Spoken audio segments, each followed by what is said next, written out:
The 862nd edition of the MMA Gambling Podcast on the Sports Gambling Podcast Network is brought to you by Underdog. Get up to a $1,000 deposit match when you sign up at UnderdogFantasy.com using promo code MMA SGPN.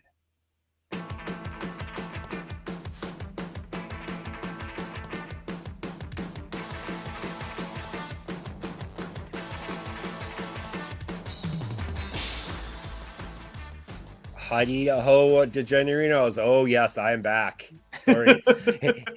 Sorry to say it, but I am back. Welcome to episode 862 of the MMA Gambling Podcast, the Sports Gambling Podcast Network, dedicated to my co-host, Daniel Gumby Vreeland, for holding down the fort, both on the audio, the video, and all my written articles while I was off for about a week there. But I am back. I hate to say it. It didn't get too many comments about me being gone. Some positive ones, people saying that they wish I come back soon. So that is good to see. I am, of course, Kaiser Del Busto still until I have a couple of good names in the chamber ready to roll. I have to wait till I got one for you too. Yeah. Good. It's going to be a lightning round pick. Not today, but maybe tomorrow. Good. Yeah. There's plenty of options, but I have to wait until they actually get revealed on the podcast. So you can call me Jeff Fox as well if you like. That was Gumby Vreeland just heard from. So what I missed while I was gone. Happy Canada Day, happy 4th of July, everyone. And I'm not sure if there's any other holidays. MMA side of things, I think Gumby did good. I'm still seeing positive messages about how Gumby killed it at PFL Europe, I think was the big one, right? Yeah, so we didn't get to recap the weekend before this last one because you were away. So we never recapped that one. That week, we did 0.75 units, which is, we, as long as we're coming up positive, we don't really care. And then this week, we had 3 different events that we covered. We covered PFL MENA, PFL Europe, PFL. Nope, not PFL. Aries 33 was the third one.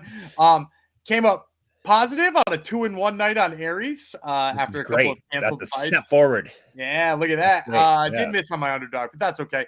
And then net positive on PFL MENA, and then a big night on PFL Europe where we went 5-1 on our 6 plays, including 2 underdogs in there too, including one that when I broke it down, I was like, there's no way this dude would be I think I quoted him at like a negative 165 favorite or something, wound up plus 155. And absolutely starched a dude with a spinning elbow. Shout out to Oliveira. It was one of the nastier knockouts. Crazy. It might be the knockout of the year. And I know it's only July and it's an organization that nobody will ever give respect to, but man, was that shit brutal. Yep. It was like a baseball bat, basically, is what it sounded like. Yeah. So there was a couple of spinning elbows that night, but that was the, there were a lot of spinning stuff on PFL Europe. Yeah. Fighters are going to spin. They're going to spin when they want to. So, yeah, so Gumby did good. Oh, that puts us up to between all of that, we're up to plus 30 units. Oh, that's it? That's 30? Actually, it's 29.8, but who's counting? Fantastic. Hey, we're rounding up. We round up. When you're talking about numbers this big, you got to round up. That's better than last year, right? We're on a little bit better of a pace than last year. Last year was, I think, at the end of the year was 48 or 49. So we're like, cool. Just past 6 months in, and we're well on the way to that. Excellent. We're going to keep it going with LFA 212, which is what we are covering today. After I remind you, you can listen to every podcast episode on this network for free. So no paywalls, none of that stuff. No Patreons. Just subscribe to the SGPN feed. Then you get all of our podcasts.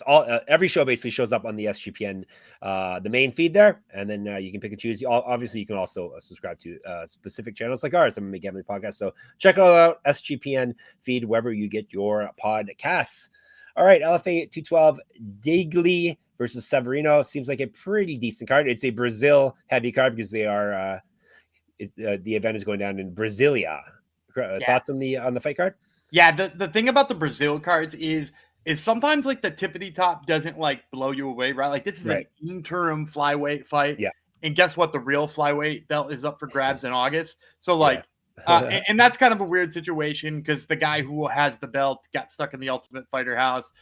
Spoiler alert warning for anybody who's not watching the Ultimate Fighter. He actually got eliminated in the very first fight in the Ultimate Fighter house too. Yeah. which was, kind of crazy. He got beat by, do you remember Joseph Bobo Morales, who was in the UFC for a hot minute? Maybe. Yeah, Joseph Bobo Morales was in the UFC. I think he went 0-2 and released. And like 6-7 years later, they signed him to fight on The Ultimate Fighter. Went in there and wrestled the hell out of Eduardo Chapelin. So Chapelin will be back in LFA. So they had an interim title that Degli won.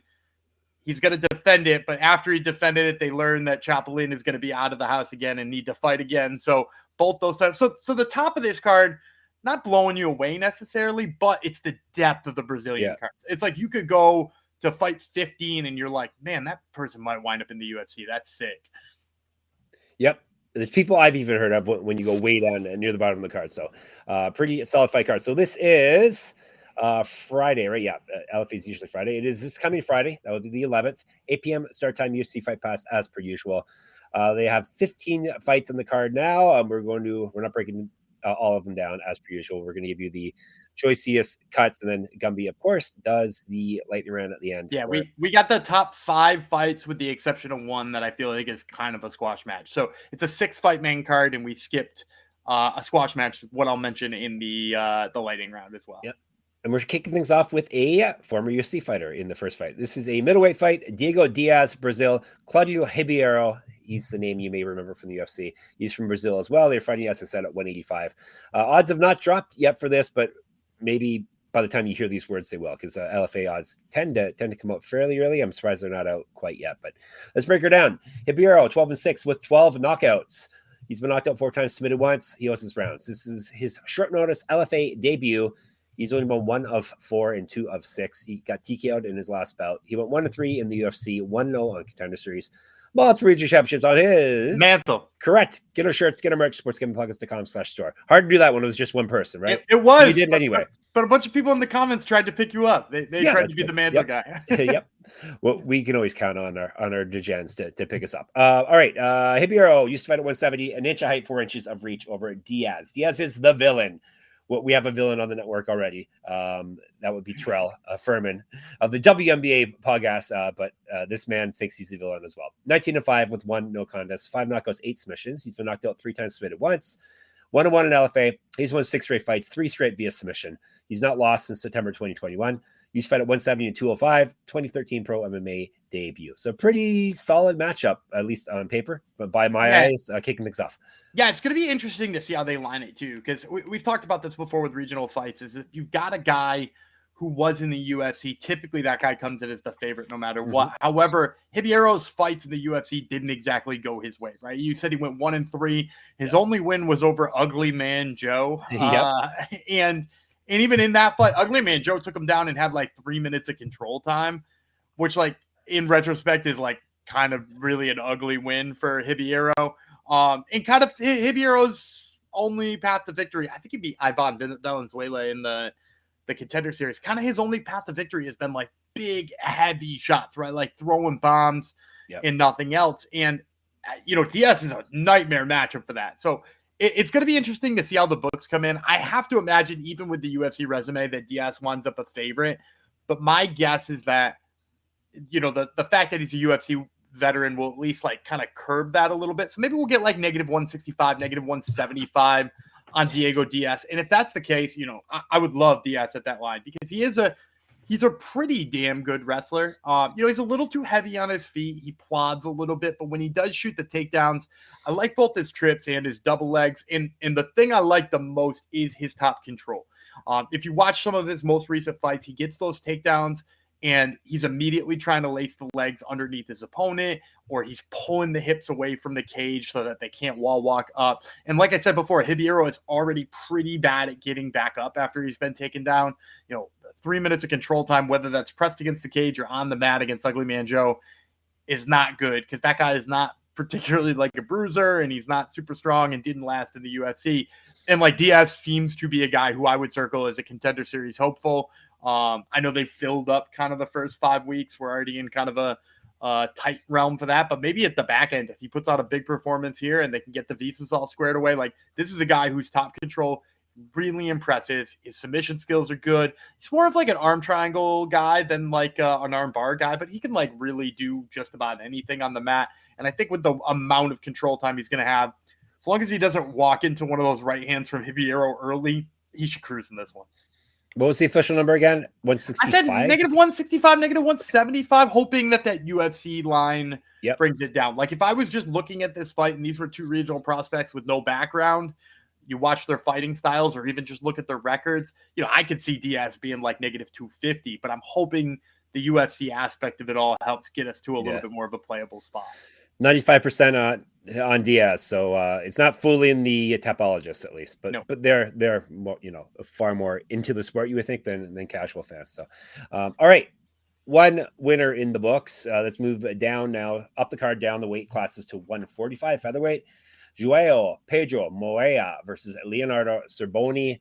No surprise, they're both from Brazil as well. And that's tell you about Cerboni first. 6-1 with 1 knockout, 1 submission. He's never been finished. He also has some finishes. That means this is his LFA debut. He's won 2 straight. TKO win in his last bout. He's fought at 135 and 155. Moreira Jota Pay is the nickname. I don't know what that means. I looked it up. It seems to be some sort of musician from Brazil. Yeah, I know. Yeah, I noticed a couple people went by that name, but okay. Yeah, I guess means something.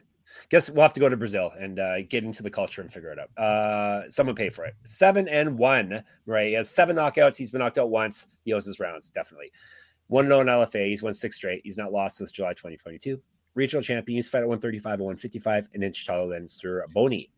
Yeah, Moreira is going to be a big favorite here. My guess, like -275, both because of the 7 knockouts and just because of what he looks like in there in the cage. He is very explosive and he's fun in terms of striking in multiple different facets because he's really, really good in the clinch. Like throws good clinch elbows, throws nice knees, but he's also good from range. He got a really good whip on his kicks, particularly when he throws it to low levels. He's also throws the knees from striking range. Like he doesn't even have to be in the clinch. He'll throw that from striking. In general, he's just like a very fun kickboxer type. And he's 6'1" at featherweight, which is a pretty damn big featherweight. So even though Cerboni's used to being the much taller fighter, Cerboni is actually going to be the shorter guy in this one, which is I know going to give him fits.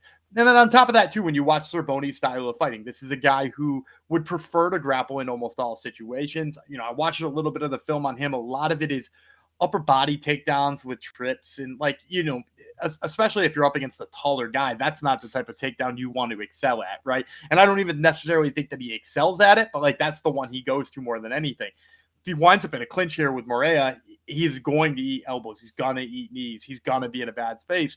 And I haven't seen enough of him shooting consistent takedowns that make me feel really good about it. Then on top of that, if he does have to be on the feet, in addition to being wicked outmatched in terms of the speed with Moreira, Cerboni is the type of guy who throws a lot of low leg kicks. And when he does, his hands come away from his face. He's really exposed. And I think it's because he's used to being so much taller than the average featherweight.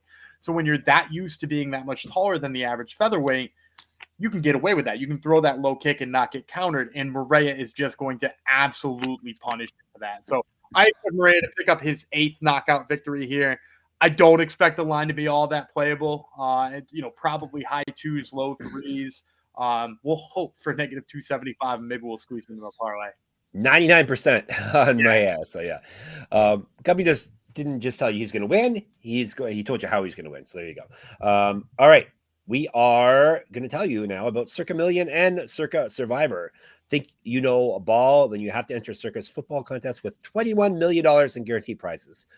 There's no rake, so if entries go above the guarantee, all extra money will go to the prize pool. Circa Million, you pick 5 teams against the spread each week, or you go to the ultimate the ultimate sweat in Circa Survivor. There's even the Circa Grandissimo, a $100,000 Survivor contest. You must register in person at a Circa sportsbook in Nevada, which is a good excuse to go to Las Vegas. But then you can sign up in Nevada, but you can play from anywhere with the help of SGPN's official proxy. So go to footballcontest.com and use our promo code SGP to get $50 off your proxy fees. And we're brought to you by MyBookie.ag. MyBookie is your place to bet in every sport, including the MLB, WNBA, golf, and of course, football futures. MyBookie accepts customers for a ton of locations, easy deposit, lightning fast payouts using crypto. Yes, they will have these LFA lines we were talking about here. So you check them out and see if they differ from what Gumby is predicting. When you do head over to mybookie.ag, sign up with our code MMA SGPN. That way you get 100% deposit match up to $1,000. Terms and conditions apply. That's mybookie.ag, promo code MMA SGPN. All right, let's get some more winners, shall we? Gumby's got more winners up your sleeve, right? You're not all out? Okay. He's never out of winners. He's always got more. We are going, once I scroll properly, up to a 115-pound fight. Women's strawweight, that would be. Marina Monteiro versus Nawira Ferreira. They're both from Brazil. They're at 115, as I said. And let's break her down. Ferreira is 4-2, 1 knockout, 2 submissions. As I got crooked on you there. Never been finished in a fight. 1-2 in LFA. She's won 3 of 4, but she did lose her last fight. She's a year younger than Monteiro. Monteiro is 5-0, 4 knockouts, 1 submission. She's finished everyone. She goes rounds. 1-0 in LFA. Used to fight at 125. So a couple up and comers. Yeah, I'm going to guess Monteiro, huge favorite here, -400. You don't get a 5-0 Brazilian prospect against a 4-2 Brazilian prospect without a pretty ridiculous-looking line. However, I'm going to take Ferreira in this one. Ooh, here we go. Yeah, the 4-2 prospect, way better than people give her credit for. First of all, the 2 losses are to names you probably know. How many times have we talked about Natalia Silva on here? How many times have we talked about Natalia Alves, Laney Silva? Natalia Alves and Laney Silva, both great prospects. One of them 7-0. Laney Silva 7-1, but maybe the best strawweight prospect out of Brazil right now. And those are the only 2 that have beaten her. And really, if you watch the fight with Natalia Alves, she kind of gave Alves everything she could handle. She was probably the closest fighter I've ever seen to beating Natalia Alves. She bloodied her up with an elbow in there, which is pretty nasty. She was really good on the ground with her. Alves took her down a couple of times, which I will say that's definitely the weakness of Ferreira is her takedown defense. But some of that's just because she's so good off of her back. She was in deep on a couple of arm ballers on Alves. And she's really, really nasty on the ground. But then on top of that, like I said, she's dangerous on the feet. She bloodied Alves up. She throws really well. She's clearly got a Muay Thai background, or at least a knack for striking from a Muay Thai style.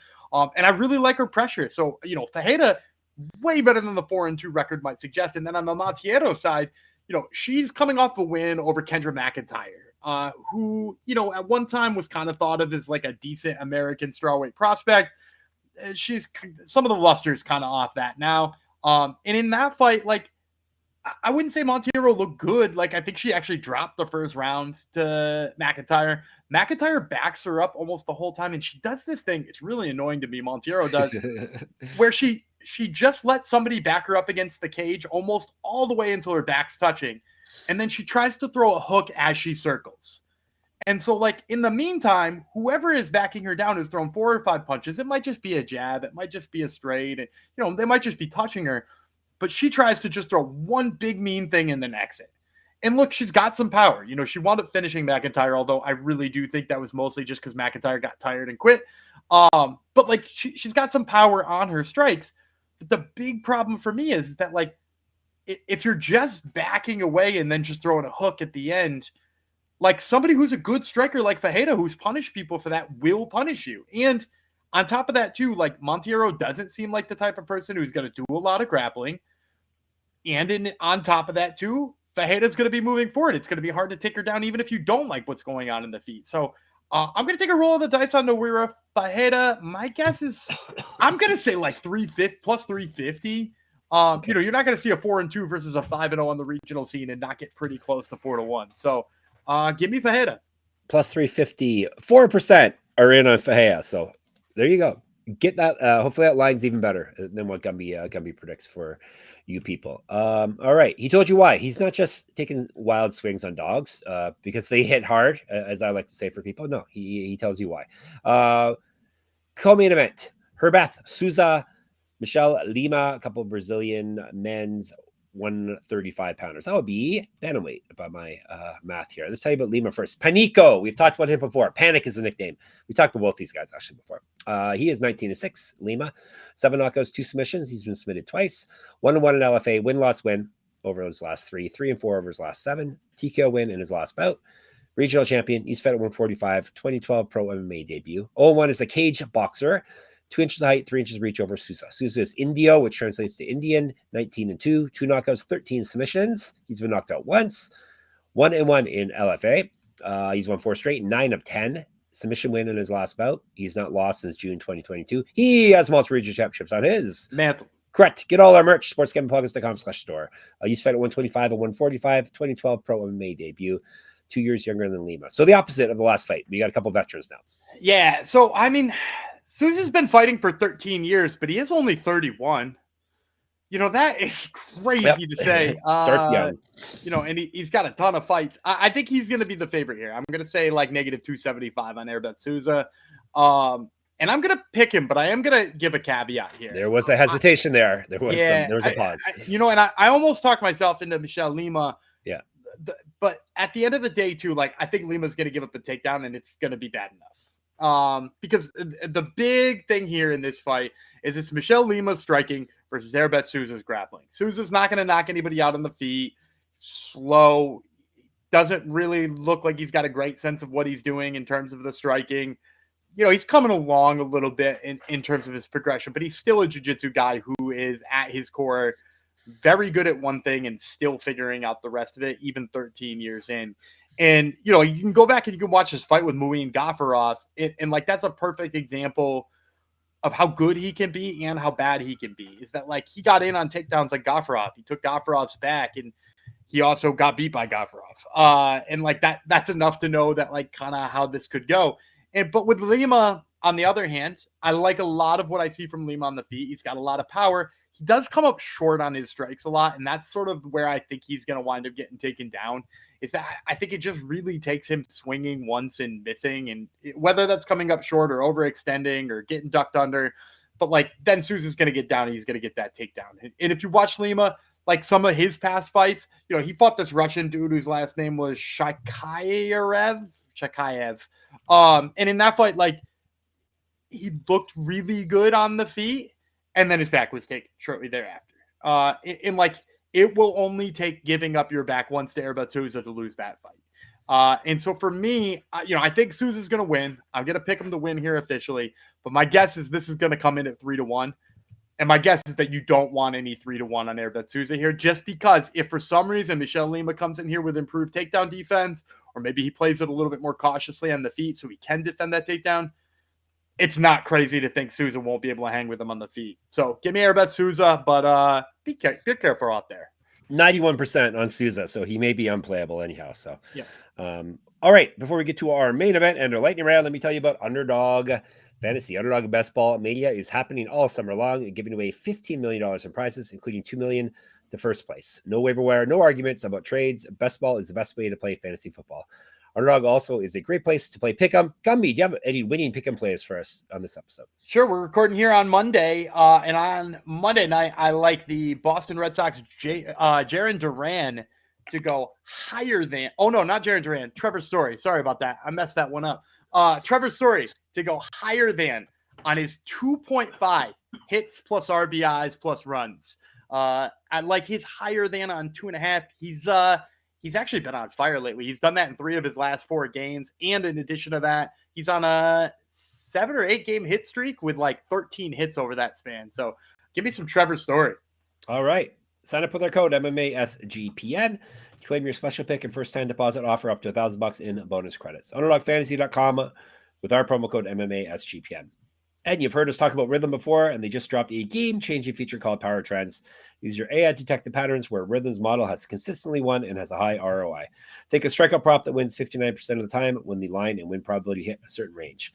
Power Trends are updated daily and exclusive to Rhythm. No touts, no noise, just clean, data-backed bets.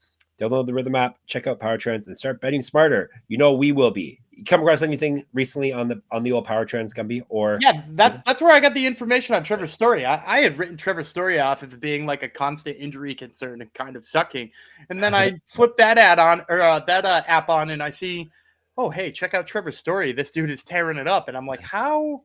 When did Trevor Story start being a good baseball player again? So yeah, make sure you're checking out Power Trends so you don't miss out either. Yep, and you can do it for free with a 7-day free trial by going to sportsgamblingpockets.com/rhythm. That's RITHMM. All right, main event, as Gumby explained off the top, it's the LFA Interim Flyweight Championship. Marcos Degli, he is the current interim champion. He's fighting Matheus Severino. 5-minute rounds. I'll tell you about the challenger for Severino. 14-4, 4 knockouts, 5 submissions. He's been knocked out 3 times. 1-1 in LFA. He's stepping in here on short notice for this fight. He's won. It's about 2 weeks notice, I believe, when I looked it up. He has won 3 straight and 6 of 7. The 3 straight were all finishes for him. He's not lost since May 2023. He's fought at 115 and 135. Multiple regional championships on his mantle. Correct. Get a shirt, get a merch, get a gear. sportsgamblingpockets.com/store. 2015 Pro MMA debut, 3 years younger than Degli. Degli's Talandes, which translates to tie, 12-3, 7 knockouts, 4 submissions. He's been knocked out. He's been submitted once. 4-0 LFA, current interim champ. He won that in his last bout. He's won 10 straight fights, 2 straight via TKO. He's not lost since March 2022. He used to fight at 135. He's an inch taller than Severino. Yeah, I'm going to go Degli here. My guess is -250. He's going to be a decent favorite, both because he's the reigning champ and Severino's taking this on short notice. And a side note, if you are out there trying to do research on Matheus Severino, because you don't just take my word for it and blindly tail me, which, by the way, those of you blindly tail me, God bless you. But those who like to do their own research too, just in case you're looking for film on Matheus Severino, he used to go by Matheus da Silva. So you might find some videos on Matheus da Silva instead. So just like, heads up, it's another one of those annoying name changes, and that bothered the hell out of me. But the bottom line is here for me, if you watch Degli, his nickname says it all. He'd rather be fighting a Thai-style fight here than grappling or boxing or anything like that. He's got sharp hands, but he's also got good kicks. He moves in and out really well. In his title fight, he was taken down really early in that fight, a couple of times, if I'm not mistaken. But his get-ups are really smart. He doesn't settle into position. He's immediately getting back up. He doesn't let people strike on him because he's already halfway up by the time you think about doing that. So I really like all of that about him. And he does have really big power. We've seen him knock some people out and do so in pretty impressive fashion. And I think that's the problem here with Severino is that, first of all, Severino wrestles a little bit, but not enough that I think he can consistently do anything against Degli. And then so when you look at the striking, he too likes to try to generate a lot of power, but all of his shit is very wide. He throws from really, really wide hooks. It's definitely not as fundamental. He very much cares about power over precision. And I think against a guy like Degli, that's going to be a nightmare. He's just going to get pieced up. He's going to get countered. He's going to be in bad positions for most of the fight. So give me Marcos Degli. As I said before, my guess is in the -250 range. All right, let's recap you, and we'll get you some more plays. Don't worry. He's got Degli. He's got Sousa. He has got Ferreira. He has got Moreira. He has got Diaz. Lots of good Brazilian names there. All right, lightning round. Zap, bang, boom, pow. Let it rip. So I've got 2 lightning round picks for you here. First one's Daniel Araujo. I don't know how playable this line will be because, as I mentioned, he is the guy who is on this main card in what I would consider to be a squash match. None of these fights particularly come across as squash matches except for Daniel Araujo. So that's why we skipped that one in the long breakdowns. But hey, if his number comes in somewhere playable or you want to sneak him into parlays, that's fine. The other one I'm going to take is Marcio Cabral. He hits really hard in all the fights I've seen from him. He's got some really good competition he's faced. And his opponent kind of lives and dies by the submission. So I think Cabral should be able to go in there, just try to keep his feet and smash him on the feet. So give me Marcio Cabral and give me Daniel Araujo as my 2 lightning round picks. All right, you're set for LFA 212. If you want more of that or more of anything from us, we can be reached in our Discord. Jump in there, have some fun with us. sportsgamblingpodcast.com/Discord. Of course, MMA Gambling Podcast on YouTube. Thank you for everyone for helping us get over 1,500 subscribers. We went past that since the last time we recorded, so thank you. You can hit us up in the comments there. On the old YouTube, not YouTube, on the old Twitter, SGPN MMA. Gumby runs that account for us. He's at Gumby Vreeland. I'm at Jeff Fox Writer. At Jeff Fox Writer on Instagram as well. Check out my Substack. You can enter my free UFC pick'em contest because UFC is back this week. That would be moneymma.substack.com. Gumby's got another podcast. It's called the Top Total MMA Podcast. You didn't disappoint with your interviews last week that you told us were coming. How about this week? What do we got?